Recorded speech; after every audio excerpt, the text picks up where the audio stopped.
Elaine Bredehoft and Benjamin Chew went head-to-head in court multiple times during the Depp versus Heard trial. Both attorneys were praised in their own ways for their skills, although the internet favored one more than the other. Ben Chew is now being acclaimed for allegedly roasting Elaine in a leaked transcript of a conversation between the two. Many are enthralled with what Ben had to say. So what exactly went down between Ben and Elaine? What do people have to say about it? Keep watching to find out. According to a leaked transcript whose origins have been hidden, Mr. Chew had previously asked Elaine whether Mr. Depp's claims were valid. Would you agree that this is not the case? Mr. Chew responded, objection, leading, argumentative, and hearsay. Assume facts that are not in evidence. We'll find out what the facts are at the trial. Ms. Bredehoft goes on to say that objection involves hearsay, foundation, and speculation. So I'm thinking about it to the extent that it necessitates a work product. According to Mr. Chew, sure, I would. Ms. Bredehoft stated that I'm thinking about whether there might be an opportunity. Another objection I have is that in our case, Judge Wise has already ruled that we cannot discover communications between counsel and the press in particular. Mr. Chew replied, no.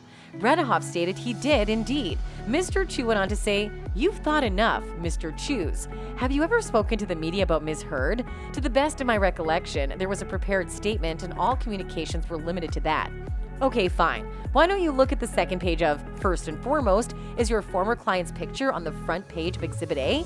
Yes? Okay, let's move on to the second page. Mr. Chew.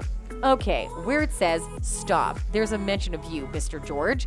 Mrs. Bredehoft, that's fine. According to the question, I'll take that back. What defense would Amber have had if Mr. Depp had sued her in California right away? Mr. Chew raises an objection, demands a legal conclusion, expert testimonies requested. As previously stated, this is within the scope of the waiver of privilege. Okay, said Mr. Chew, don't be concerned about that. Well, I'm concerned. In addition, Mr. Chew stated that horse has escaped from the stable. Bredehoft stated, no, it hasn't happened. Ben then asked if Elaine had any questions left, to which Elaine questioned whether he was getting impatient. Ben replied, it would be nice to have a question once in a while. Many are shook by Ben's cold statements toward Elaine during this exchange. On that, one fan said that those lawyers had such great interactions during the trial. Another said that Mr. Chew is simply too sharp for those morons. On that, a user replied that Rottenborn and Bredehoft are well-known and capable lawyers with a long track record of success. You'd never know if you watched that particular televised trial. Another person said that, my gosh, I found a ton of transcripts like this, and they're so good. Allow me a few minutes to gather and organize everything, and I'll post a list. I swear, this is better than any book I've ever read. One more fan added that, I haven't read anything about it. Is it something from Eric George's trial deposition or something else? Ben is simply incredible. On that, another added that, it was fascinating read. It took me hours, but it was well worth it. Further comments came, and one of them says that during this trial, I learned that you could easily tell the difference between a skilled and inexperienced lawyer. Clearly, Elaine and her team have difficulty forming objectionable questions or arguments. Depp's team was far superior in this regard and handed out objections like there was no tomorrow. A user replied that, to be fair, Amber's lawyers had little to work with. Another fan added that, you've thought enough. I laughed out loud. Mr. Chew, you are a true gem, and a patient one at that. A reply came as he was the true courtroom star. One fan stated that, I'm reading through the PDF and finding it very interesting. It's referring to AH's teams of lawyers who reviewed the op-ed before publishing it.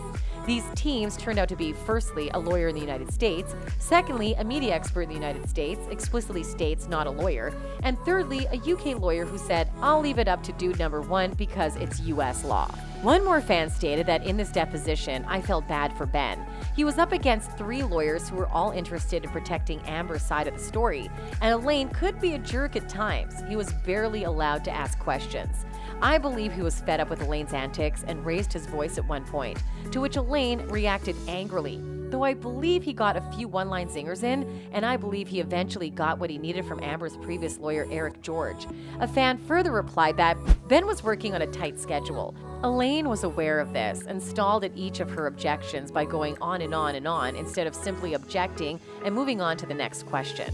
Ben deserves credit for eventually calling her out on it, saying, I know what you're doing, and telling her to tell the witness if he's allowed to answer the question or not so we can move on. What do you think of this conversation between Ben and Elaine? Let us know in the comments down below. Make sure to like and subscribe for more.